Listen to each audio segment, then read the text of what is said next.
नमस्कार, सनातन विचार श्रृंखला में आपका स्वागत है। आज के वीडियो में हम एक प्राचीन प्रेम कहानी की बात करेंगे जो 11वीं शताब्दी में लिखी गई थी और इस प्रेम कहानी के फलस्वरूप बिहार राज्य की राजधानी जो कभी पाटलिपुत्र कहलाती थी, जो वर्तमान में पटना शहर कहलाता है, यही प्रेम कहानी उस शहर के बसने की कहानी मानी गई है, उस कथा के अनुसार जो 11वीं सदी में लिखी गई थी। कथा बहुत संक्षेप में मैं आपको सुनाऊंगा, लेकिन ये कहानी पुस्तक के अंदर बहुत बड़ी दी हुई है। आप ध्यान से सुनिएगा, ये कथा वास्तव में बहुत रोचक है। आप इस कथा को अपने छोटे बच्चों को भी सुनाएंगे तो वे भी बहुत प्रसन्न होंगे, मित्रों को सुनाएंगे तो भी वे प्रसन्न होंगे। यह भारतीय दर्शन शास्त्र और भारतीय जो साहित्य है उसकी विशेषता है कि हर आयु वर्ग को ये कहानी आकर्षित करेगी।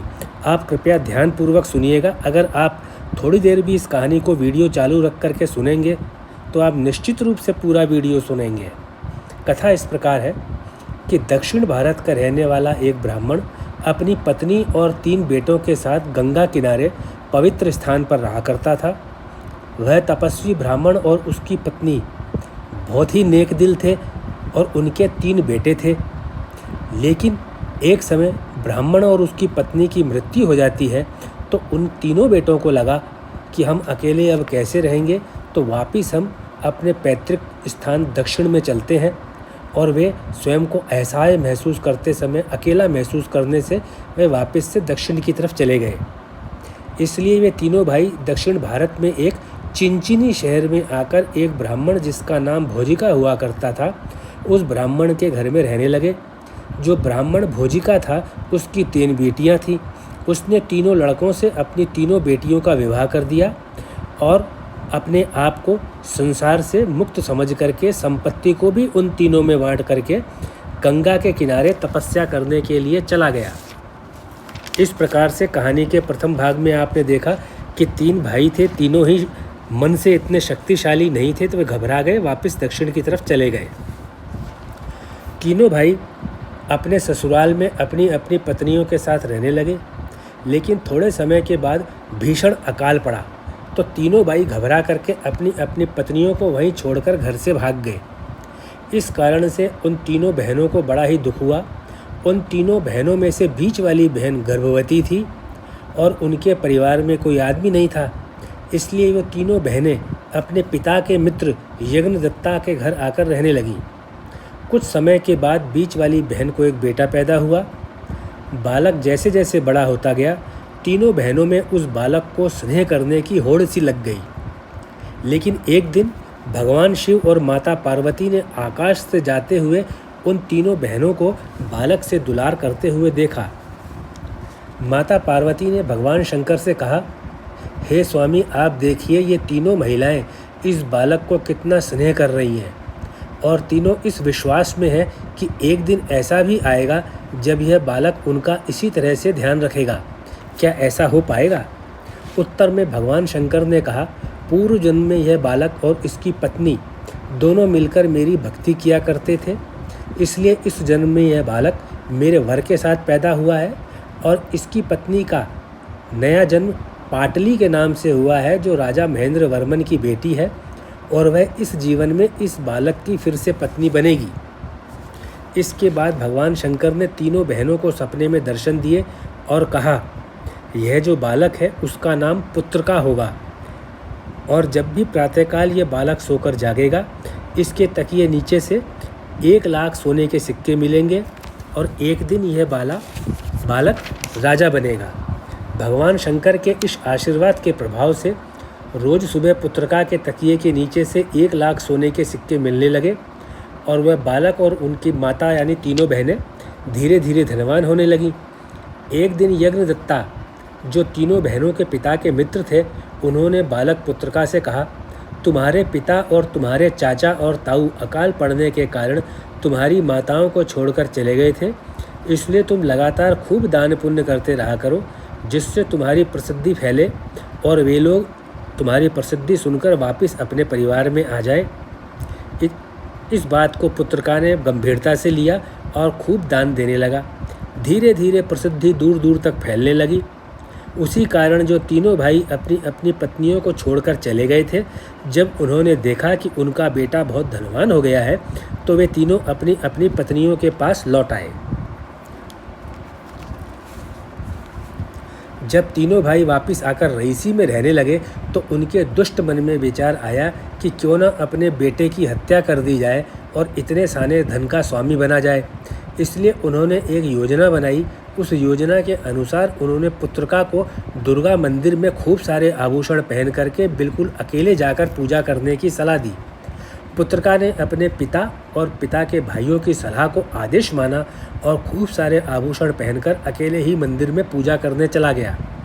मंदिर में योजना के अनुसार हत्यारे पहले से ही पुत्रका की हत्या करने के लिए उसकी राह देख रहे थे। जब हत्यारों ने पुत्रका पर हमला किया तो पुत्रका ने उन हत्यारों से हत्या करने का कारण पूछा, जिस पर हत्यारों ने कहा कि उसके पिता और पिता के भाइयों ने हत्या करने के बदले उपहार देने का वादा किया है। तब पुत्रका ने कहा, मुझे छोड़ दो, मेरे पास जितने भी आभूषण हैं वो तुम लोग ले लो और जाकर मेरे पिता से कह दो कि तुम लोगों ने मेरी हत्या कर दी और जो वो उपहार देने वाले हैं वे भी तुम ले लो। मैं यहाँ से बहुत दूर चला जाऊँगा, फिर यह राज कभी नहीं खुलेगा, तुम लोग आराम से रहना। हमलावरों ने पुत्रका की बात मान ली और उसको छोड़ दिया। पुत्रका जो अपने वचन का पक्का था और पारिवारिक रिश्तों में धोखा खा चुका था, वह मंदिर से घर जाने की बजाय दूर रास्ते पर निकल गया। वह जंगल जंगल चलता चला गया। चलते चलते पुत्रका ने देखा कि दो जवान युवक आपस में लड़ रहे हैं और एक दूसरे को मार डालने की कोशिश कर रहे हैं। पुत्रका ने जाकर बीच बचाव किया और उन दोनों के बारे में पूछा कि आप लोग कौन हैं। उत्तर में दोनों ने कहा कि हम दोनों असुर माया के दो पुत्र हैं। हमारे पास एक घड़ा, एक छड़ी और एक जोड़ी जूता है। हम तीनों इनके लिए लड़ रहे हैं। हम इन तीनों के लिए लड़ रहे हैं।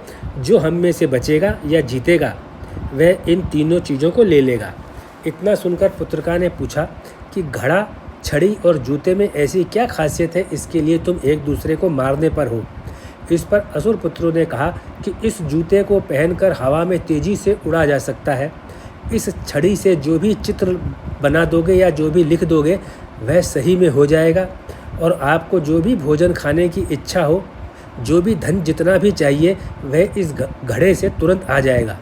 इतना सुनकर पुत्रका ने एक युक्ति लगाई और कहा, ऐसा करो, आप दोनों दौड़ने की स्पर्धा करो और जो जीतेगा वह इन तीनों का स्वामी अपने आप हो जाएगा। इस पर दोनों तैयार हो गए और लगे दौड़ने। जब वे दोनों दौड़ करके दूर निकल गए, इतने में पुत्रका ने उन जूतों को पहना, छड़ी और घड़े को हाथ में लिया और हवा में तेज़ी से उड़कर गायब हो गया।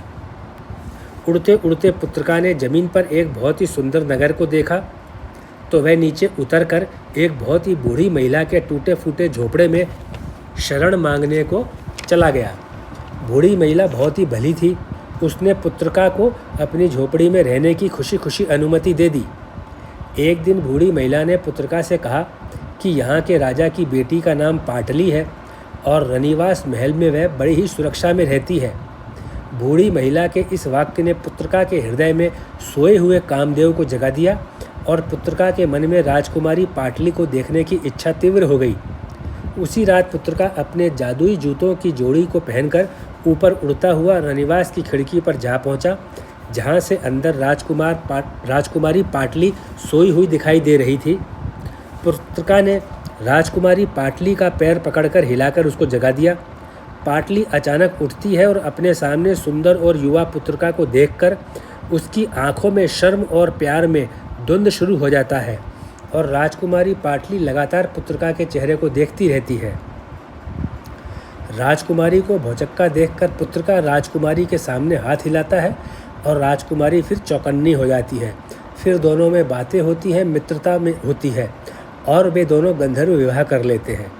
इस प्रकार रोज रात होने पर पुत्रका अपने जादुई जूतों के सहारे उड़ता हुआ राजकुमारी पाटली के महल में जाता है और सुबह होने से पहले वापस बूढ़ी औरत की झोपड़ी में आ जाता है। लेकिन एक रात राजकुमारी की महल का चौकीदार पुत्रका को महल में आते हुए देख लेता है और राजा को इस बात की सूचना दे देता है। ऐसी सूचना मिलने से कि राजकुमारी के महल में कोई युवक रात में आया था, इसकी सच्चाई को पता लगाने के लिए राजा गुप्त रूप से एक भरोसेमंद महिला की तैनाती राजकुमारी के महल पर कर देता है। उस रात जब पुत्रका राजकुमारी महल पाटली के महल में आता है और जब पुत्रका और राजकुमारी पाटली सो रहे होते हैं तो गुप्तचर महिला पुत्रका के कपड़ों पर लाल रंग का लाख छिड़क देती है। जैसे ही सूर्योदय से पहले पुत्रका वापस जाता है तो जमीन पर गिरे हुए लाल लाख के सहारे राजा के सैनिक बूढ़ी महिला को, जो झोपड़ी में रहती थी, वहाँ से पुत्रका को पकड़कर राजा के सामने लाते हैं। राजा बहुत ही गुस्से में था। वह पुत्रका को मृत्युदंड देना चाहता था, लेकिन पुत्रका को तुरंत अपनी जादुई जूतों की सहायता से उड़कर राजकुमारी पाटली के महल में पहुंच जाता है और कहता है, तुम्हारे पिता को हमारे प्रेम के विषय में पता चल चुका है। और वह पुत्रका राजकुमारी का हाथ पकड़ के हवा में उड़कर दूर निकल जाता है। काफ़ी दूर आने के बाद पुत्रका राजकुमारी पाटली को गंगा नदी किनारे ज़मीन पर उतारता है और जादुई घड़े से स्वादिष्ट व्यंजन निकाल करके राजकुमारी को देता है। इसके बाद अपने छड़ी से एक सुंदर और भव्य नगर का रेखा चित्र बनाता है, जो छड़ी के जादू से एक सुंदर नगर बन जाता है और छड़ी से ही नगर के नागरिकों के रेखा चित्र बनाता है, जो वास्तव में नागरिक बन जाते हैं। और जो नगर बन गया पुत्रका के कारण, उस नगर का नाम पड़ जाता है पाटलिपुत्र।